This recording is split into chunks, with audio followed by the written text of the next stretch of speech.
see you. How are you doing? You okay? Yeah, very well, thank you. Good. Do you want to go and have a quick chat? Yeah, let's do it. Yeah. Go for it.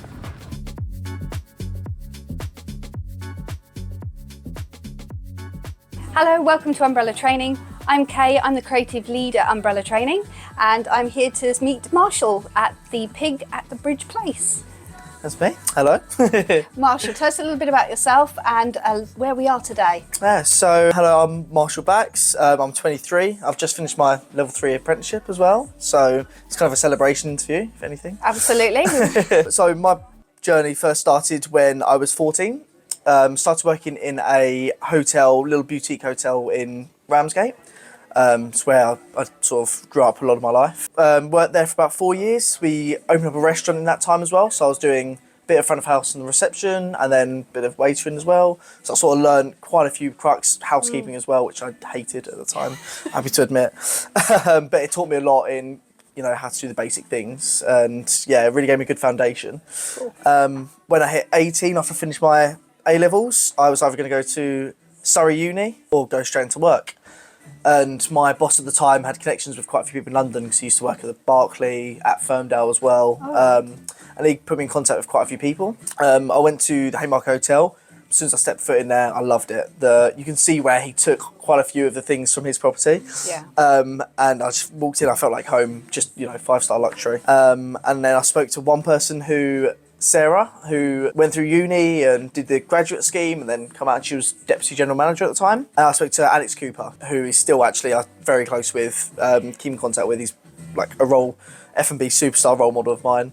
And the way he spoke about things, the fact that he was, I think at the time must have been about 25, 26. He was already F&B manager and he was so passionate about everything. And he went down the get stuck into work and he started working in Ferndale when he was 18 as well. From speaking to him, I was like, I knew exactly what I wanted to do. You wanted that practical side straight away. Yeah, I've always been a lot better with my hands anyway. So I thought that's probably the better way to go for it. Yeah. And then so I think a week after I said, okay, I'm happy to move. And yeah, moved into London and started in room service, then I went to be a floor waiter, and then room service supervisor.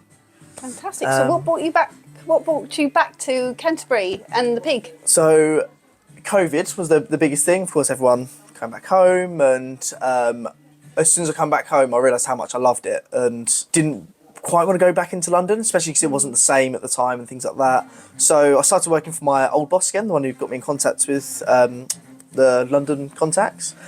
And he basically tied me over. I was there for quite a bit, and then when London reopened again, I said, I really don't want to go back to London. So I said, I'll stay, but if I get a bigger role, so he promoted me to assistant manager there of a little restaurant in Ramsgate.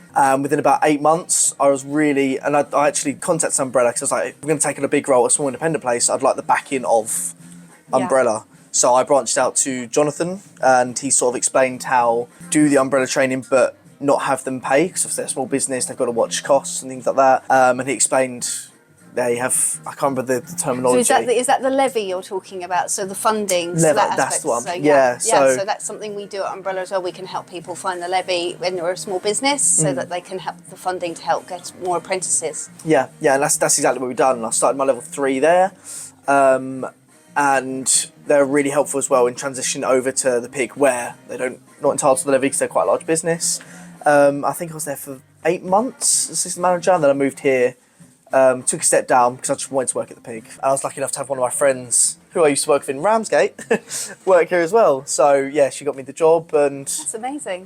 Started as a CDR or section waiter and then got promoted to supervisor 6 months after. Yeah, because I think the first time we met, that's what you were doing. I think actually it was your first day at the Pig when I met you. Yeah, it was. Time. Yeah. And seems like a lifetime ago now. It does. And when you think about it, in 6 months, you've gone from that section waiter to another level, which is fantastic.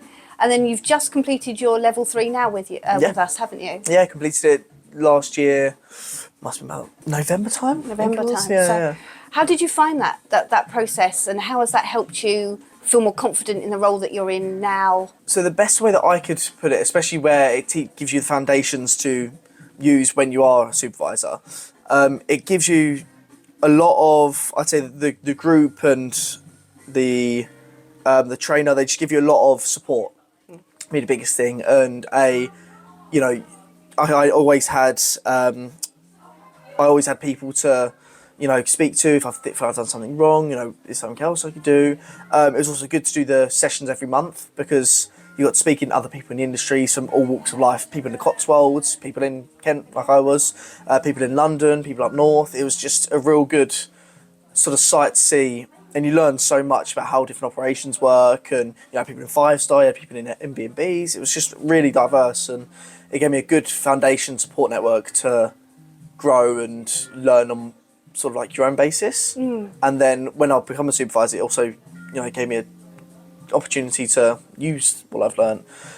It's so important, I think, to, even though you're doing these things every day, it's so important to be like related to the theories and things that you learn. Absolutely. So that theory, you can then actually see it go through into your practical day to day. Yeah. So you're like, you'll be doing something. I'll be like, oh, that's, you know, X and Y, and yeah, I just found that it put it into words, things that you're doing, and there's a lot of things that I brought here as well, and brought terminology into management team. And they're like, oh, that makes sense. You know, it's just an easy way of putting things. And did you enjoy the experience overall? I mean, obviously you started in one location, then you came here, and you mentioned that the transition was really nice and smooth, which is great. Yeah. Overall, as the whole apprenticeship, did you enjoy the experience? I loved it. It was just to be honest, when I first started it, I was sort of like, oh, it's a day off of work, what's not to like? So that already is good. A day a month of work of just going, and when I was in Firmdale, we'd go to one of the Firmdale properties, and you get, you know, lunch brought out for you, and it was a day of not, you know, being on operation. So I loved it from that. And then even when it got to COVID, and you had the day a month where, you know, you have the what they call it, the Zoom. the Zoom and Teams meetings, yes. Yeah, even that was, I think, it was a bit of a struggle to transition over. It was still just good to, still speak to people, and still gave you that connection, didn't it? Not just with your learning consultant, but with the other, as you say, the other people on your course as well, and you can check in with them and how they're doing and that sort of thing. Yeah. And it's also good as well to see people that I've learned from, that I've met from the course, and I've got them all on LinkedIn, and you see them progress, and, you know, you have little chats, you say, oh, congratulations. It's just, it's good. My personal favourite bit of it was the social aspect of it, which I absolutely loved. Yeah, it's not really a time when I'd say, oh, don't, you know, I have to do this course or that course. It's just, Yeah, we're really up for it. Yeah. Fantastic. I have to ask, did you have a particular trouble at all within the apprenticeship and managing your workload, or over your sort of the academic part, or did you find it did roll quite smoothly? I'd say my level 2 rolled smoothly throughout. Level 3 was a little bit tougher. We went through, there's a couple of learning consultants that had left, so it was a bit, you know, backed up. I think all of our group were a bit sort of lost in that sense. But Freddie Speed, who was my learning consultant towards the end, he was amazing. He sort of just... We all love Freddie. Oh, he's so good. And he's an abundance of knowledge, really. He's come from Firmdale as well, so we had that. And it was just, really good. He sort of set everything straight. I had lots of one-to-ones with him. And he just really got me to, you know, buckle down and sort of give me direction, really, which... Fantastic. I think as soon as I tried to manage the workload of my own, and I didn't really know where I was going. So it was all that sort of anxiety. And then when I said to Freddie, okay, I don't know what I'm doing, then he showed me through, and it was just... So it's important to have that support from your learning consultant, isn't it? Oh, for sure, and ask the questions that you need, and don't hesitate to say, look, I'm struggling, or because they're here to help as Absolutely. Well, which I learned. And I think from your story in particular, there is a case in hospitality is there's a great connection and a network and a chance to move from place to place and meet people and progress. Do you find that's one of the loves of why you like working in hospitality, that those things are? Yeah, hospitality, it's like a little social club. And there's so many branches going here, there and everywhere of people of all walks of life. And that is the main reason why I love my job so much. Because, you know, you come to work to talk to people. The old social battery does take its toll every now and then, but I love being social anyway. So it's really that part of it, and you know him, you know her, you know, I know them through this, I know them through that, and it's just such a, you realise how small of a world it is, really. And especially coming back to Kent as well, you find chefs that have worked here, that have worked, that have come from the pub that we drink at down the road. And it's really weird how it all links up together. And again, that's why I love it. Would you say that is, you said it was the best part of your job, that sort of the social aspect. Is there anything else that drew you to hospitality, particularly in the early days when you were thinking about, shall I go to college or uni or go straight in? This is, I think what made me love it the most, I was quite a fat child. I loved food. So that really, made me sort of have my love for food and beverage. Did you not think of going in for being a chef then? I did. You did? That was actually a part. So I wanted to be a chef from day one. So it was actually my mum that I wanted work experience. I needed work experience for, it must have been year 10, I think it was. Right. And I was like, I really want to be a chef. She's like, oh, right. So she grabbed my hand, went around to all the hotels around, went from the Travelodge in Ramsgate, and then to the Albion Hotel as well, which is the other side of Ramsgate, and then the Royal Harbour Hotel, which is the one next to mine, which is where I actually started working. And yeah, I just kept on going back again. My dad and my mum were like, if you want to work there, be persistent, that's all you need to be. So I kept on going back. I was like, work experience. And they finally, I've broken them down and they said yes. Because on that side as well, we did the breakfast as well. So you're a receptionist and you're also doing the breakfast. So I loved both aspects of it. And yeah, so I wanted to go down the chef's route. And then when we opened the restaurant downstairs, I did a couple of KP shifts. Was like, no, KPing's not for me. And that's usually how chefs make their way up. And then I was like, oh no, I'll do it again in the kitchen. I think I lasted about an hour until I'll go back to start kitchen porting again.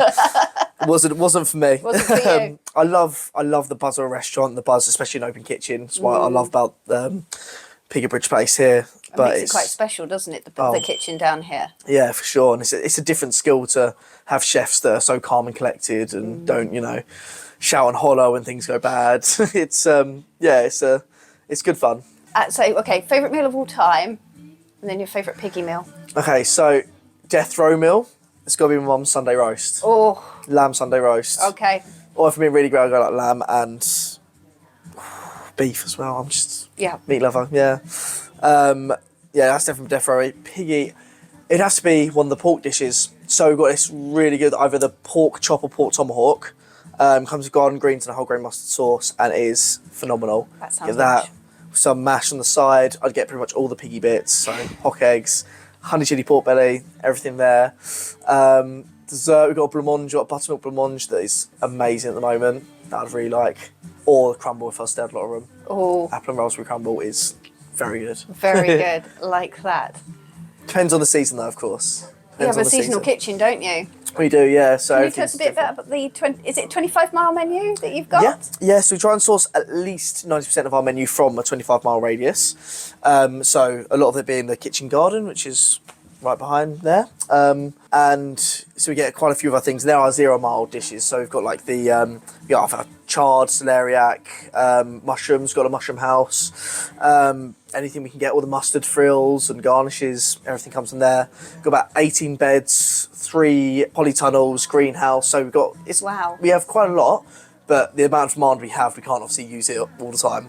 And then we use 25 miles around from where we are is where we get a lot of our all of our English wine. So we're very big sponsor of the Wine Garden of England.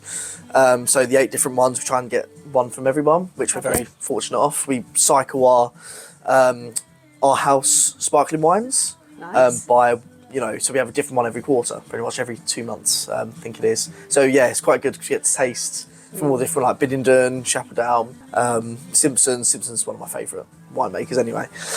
And yeah, the rest of our produce as well. So we're quite clued up on all of our suppliers from our alternative greengrocers, Brogdales, all of our different places as well, all around.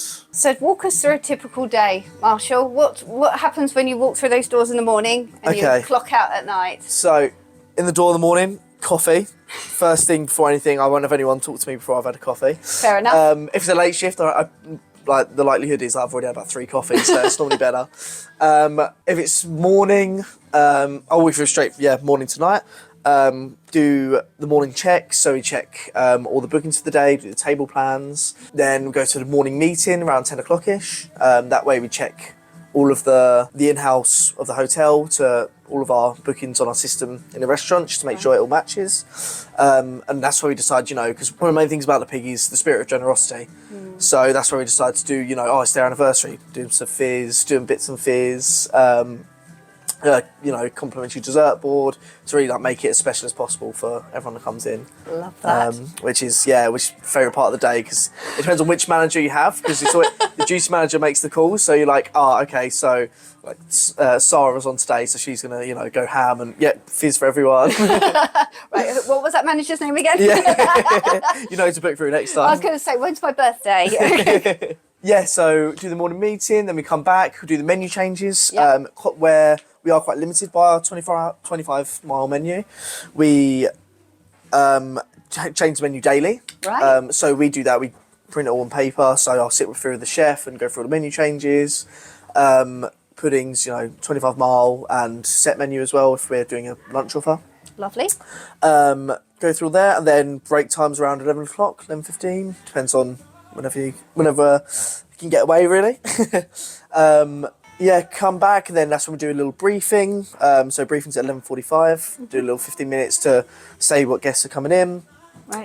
The specials, any menu changes, the ice cream and sorbet flavours of the day, which are phenomenal here. Start of service is at 12. Then for that, just keeping an eye on service pretty much throughout to make sure everyone's okay, checking on the CVRs, seeing if they're okay, if I can help with anything. People in the still room as well, again, just general check-in. Then around 4 o'clock-ish is when we do the handover. So if I'm working and then someone else is managing the evening. Gotcha. That's actually what I was doing before this interview. We sort of hand over the rest of the bookings. Again, same thing, anything that was mentioned in the morning meeting. General bits of everything, really. Anything we need to know. So you would say your sort of day is to just sort of have a good general knowledge of everything that's sort of happening within the F&B part of the business, making sure that your staff's okay, guests are sorted, stocks are sorted, chef's okay, Chef's that sort okay. of thing. They usually make sure they're okay. Yeah, that's what I was going to say. We keep them well oiled with coffee and tea and all sorts. So excellent. Yeah, got to be done. Yeah, to be fair, whenever I have a coffee in the morning, it'll be another coffee for the chef as well. So it all goes hand in hand. Sounds fair. Oh yeah, Absolutely. It's a good swap. And then dinner service starts at 6:30, finish at 9:30. Same thing, general check-in, take the odd order. The management style in the pig is something that I love as well, because they try, whenever you're managing a shift, they want you to touch every table. Right. So whether it's taking food, so a lot of managers like to run expo, what we call it, so food running. That way we can really make contact with each guest to make sure they're okay. Something that's different from here is Firmdale. The managers always checked back on food, whereas they don't do it here. They trust the CDRs to do it, which is a bit different, but that's again why I think they encourage you to go and make sure you touch base with every table, pour water, pour wine, just any sort of contact, a little chat, and it also gives you something to write in the report at the end of the day. It's good for you, if you are a social person and you love that kind of connection, it doesn't mean you're just hidden away, just looking after your staff. You're actually having genuine engagement with for sure, with yeah. your guests and everything else. I'm a very floor-orientated supervisor myself. I just love, running around, just checking back, and it's just part of the fun of the job, really. So would you say that's particularly unique to the pig? What makes this place really, really special for you? For me, it's the culture is the main thing. Their guy, who's our hotel director, I had a talk with him. God, I think it was before I become supervisor, because he sat me down and was like, "Oh, what are you fearful? Is there anyone you don't think you can manage, things like that." And he spoke to me about how he sort of changed the culture of the business, where the old school hospitality, where it's like, you work long hours, you don't work over 60 hours a week, you're part-time, all this sort of stuff, shouting and screaming, throwing things at chefs, all this sort of stuff that he's obviously come from his time, and I've experienced myself as well. How the culture here is so different. Everyone gets on, everyone loves each other. We go on, work drinks and things like that. Everyone's on the same level. How everyone's encouraged to do their hours and that's it. 45-hour contract in hospitality is you know, back about 10 years ago wasn't a thing. No. So it's really lucky to have that here, and like he's upgrading, he's put a lot of money and effort into upgrading our staff shack, which is like our staff canteen, which is really good. And it's just, it's the general feel of the place, how everyone treats you. You know, you walk past and say hello to everyone, everyone says hello to you. It's just, it's so comfortable. It's comfortable luxury is my favourite way to put it. And you don't feel like you have to, you know, always say sir or madam, because they actually discourage that here. Yeah. So yeah, it's just a really, laid back luxury is the best way to put it. It's almost smashing every hospitality sort of stereotype that people think working in hospitality is. Kind of gets smashed here, doesn't it, really? Supremely. It's insane. It is a hard industry as a whole, but it doesn't have to be as hard as I think people have made it in the past. The old school, you know, well, not French style, but the old school sort of catering style of hospitality is, I think it's a thing of the past, and a lot of places are doing it. I know if I'm just seeing this from LinkedIn and people that I've spoken to, but definitely the hospitality circle I'm in. That culture's changing, isn't it? Culture's definitely changing, yeah, and it's something that is gonna, you know, if it's put out there in the right way, which I know Umbrella are trying to do, it's really important, because I think people think hospitality, it's not for the faint-hearted, I'll still say, but it's something that you can do and still have fun with, still enjoy it and love, and it's why I do it. It's why, you know, the majority of people here do it as well. It's not just a job, it's, you know, it's, like I say, a social circle, it's passion, it's why, it's what we love to do. So where would you like to go next? You've just obviously finished your level 3 apprenticeship with Umbrella training. Yeah. Is there hopes to move on to a level 4? It's very possible. I know Selvin and Freddie would definitely want me to do a level 4. Yeah. It's definitely in the ropes. There's a lot going on, I think, here over the next bit of time over summer, but it's definitely in the pipeline. Yeah. I think it'll be good to.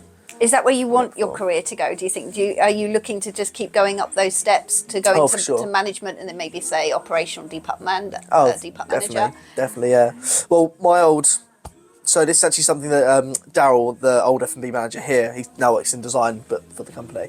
I always said to him, my goal was to be a GM at 25, and he said, okay, GM at 25.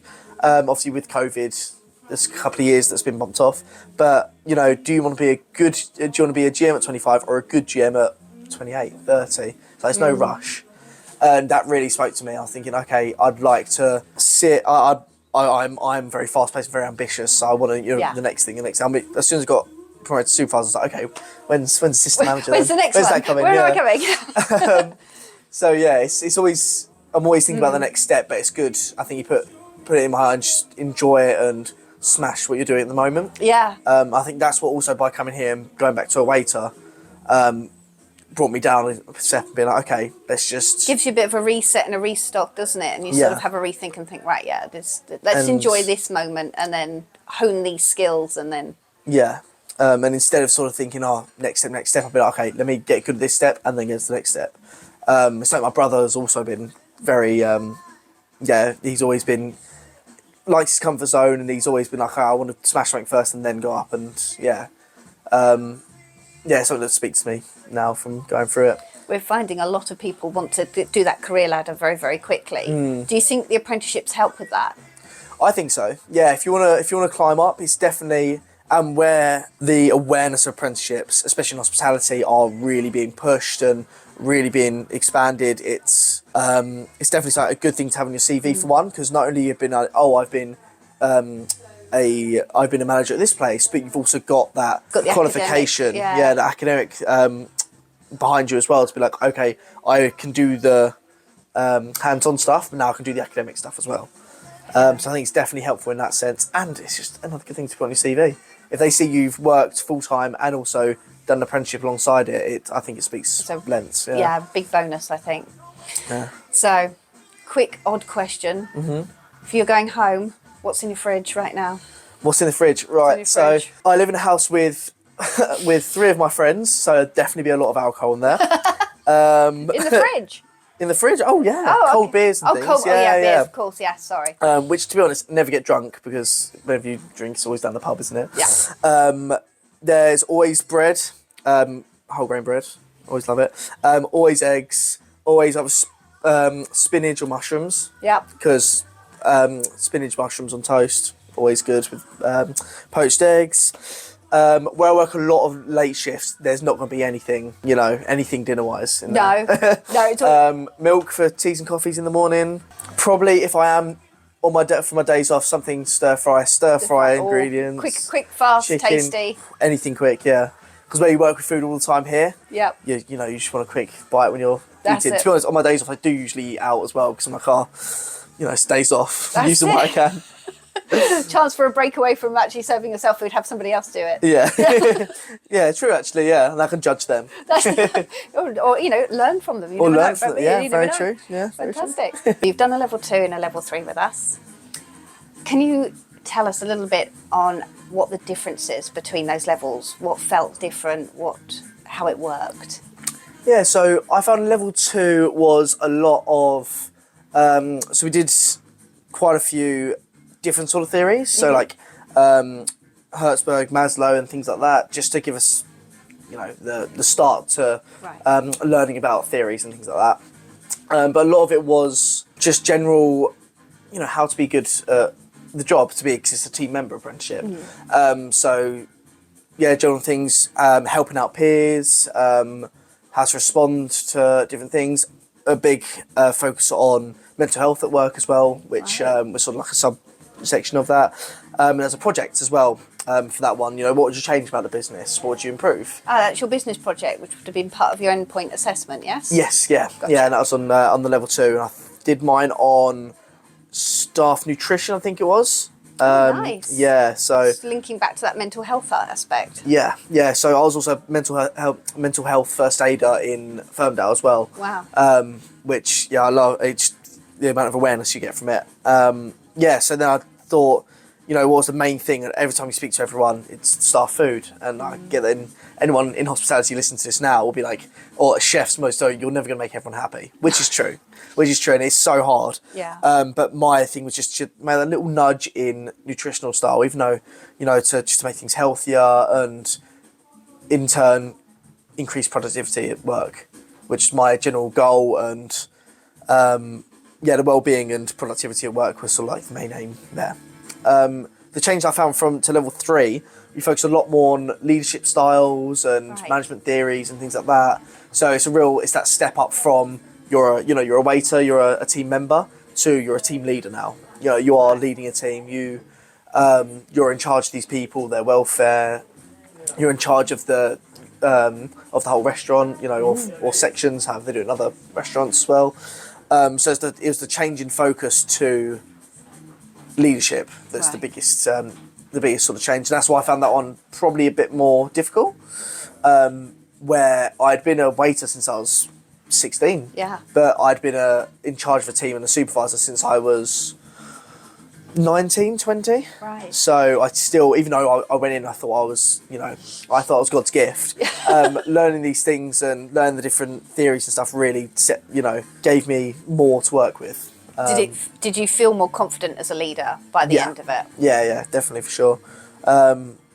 Again, not just because of learning about the theories and things like that, but doing the case studies and having people like Freddie and the other people in my group to, I would say, I had this today. What would you guys have done? Then I'd say, I'll do this, I'll do that. So there's a complaint at work where someone didn't like a drink, whereas at the Pig, we're quite happy to, change it, things like that. Whereas other places, like independent restaurants, things like that, they won't be as entitled to do that. So yeah, that was the sort of the interesting change between the two. When you did your level 2, it's quite general, isn't it? And you can pick a sort of area where you can specialise. Yeah. Did you have a little go at all the different spots, or did you just pretty much sort of go F&B? Well, so what I loved about room service, I was a room service waiter when I was doing the apprenticeship. You got good exposure to housekeeping, to the restaurant as well. You worked a bit there, right? And all the rooms and reception, things like you're wandering, you're running around doing things for everyone. So that for me was good to get that exposure. I didn't actually do a sort of day in life or anything like that. No. Because I felt like I had generally seen a lot of it by running around and doing this. I'd help housekeeping every now and then, go to reception. Still haven't learned to do a check-in, but that'll come. So I had quite a good exposure in that to departments, but I think F&B is my baby at the moment. Love it. Yeah. Thank you so much for taking the time to talk Very to us welcome. today That's my and to pleasure. sharing that with hopefully a potential of other people that might be thinking of doing the same thing. If you could give those people maybe one little bit of advice, what would you say to them if they were thinking of either starting a level 2 or a level 3 apprenticeship with umbrella training? Oh, a bit of advice. I'd say just enjoy it.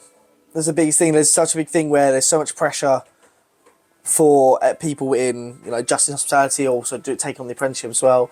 It's just enjoy it. Yeah. There's always been something. I don't know if it's the best sort of quote to say, but the day I wake up and don't want to go into work will be the day I quit. Yeah. And I've not been close, definitely the Pig, not been close at Firmdale, a couple of other jobs in the past, it's got to that point. I think that's when you've got to be happy at work. It's not worth being, losing your mental health over or letting it deteriorate. Especially, doing apprenticeships and things like that, where there's such a good foundation and support for mental health. Just enjoy it. All I'll say is that Umbrella is fantastic in everything it does, and you can see it from the top down. Adele? Yes, Adele, yes, our CEO. I've met her a handful of times. She's fantastic, but it's pure good from the top down, is what I'd say. That's lovely to hear. Yeah, really is, and you can see it with everyone that I've met. Every one of you guys that I've met, today I wasn't nervous about seeing you guys because I just know how friendly you all are and how well you're not trained, but just I think they pick the right people. I've had some incredible fun with everyone from Umbrella, so I'm really grateful for you guys. Well, we've been delighted to have you on the, with us and have that journey, and maybe in a couple of months' time we'll have another journey into a level 4. Yeah, very keen. Hospitality manager, maybe. That is intense. You're going to be GM before you know it. I'm going for Guy's job. Thanks, Marshall. You're very welcome. Thank you, Faye. You and too. thanks for that cup of tea. It was well needed. You're welcome. Yeah. And you said good tea, so that's It is good tea.